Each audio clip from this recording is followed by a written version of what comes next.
बिहार सरकार की कैबिनेट बैठक में राज्य के विकास और जन कल्याण से जुड़े कई महत्वपूर्ण फैसलों पर मोहर लगी है। सबसे बड़ा फैसला उद्योग, सड़क और पुलों के विकास को लेकर किया गया। सरकार ने राज्य में औद्योगिक अवसंरचना, सड़क और पुल परियोजना पर लगभग 46,000 करोड़ रुपए खर्च करने की योजना को मंजूरी दी है।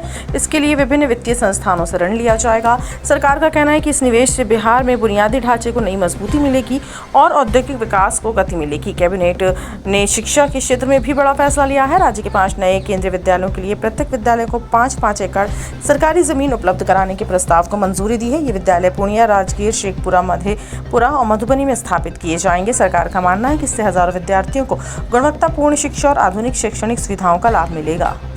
धार्मिक पर्यटन को बढ़ावा देने के उद्देश्य से भी कैबिनेट में महत्वपूर्ण निर्णय लिया गया।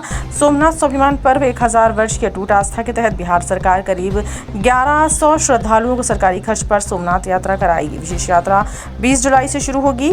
इसके आयोजन के लिए 2 करोड़ 50 लाख रुपए की स्वीकृति भी प्रदान की गई है। खनन क्षेत्र में पारदर्शिता लाने के लिए सरकार ने पत्थर खनन की बंदोबस्ती अब ई नीलामी और ई टेंडर के माध्यम से कराने का फैसला लिया है। कैबिनेट ने बिहार बाह्य विज्ञापन नियमावली 2026 को भी मंजूरी दे दी है।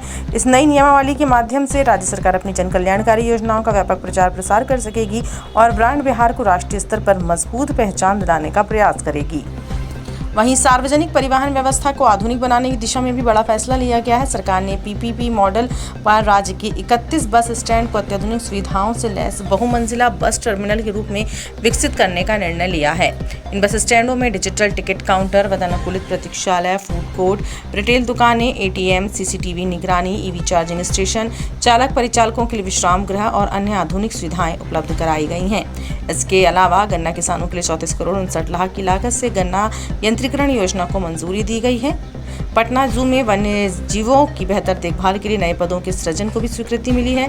कुल मिलाकर बिहार कैबिनेट की इस बैठक में लिए गए फैसलों को राज्य के विकास, शिक्षा, धार्मिक पर्यटन, परिवहन, खनन और कृषि क्षेत्र के लिए बेहद महत्वपूर्ण माना जा रहा है। सरकार का दावा है कि निर्णयों से विकास कार्यों को नई गति मिलेगी और आम जनता को इसका सीधा लाभ मिलेगा।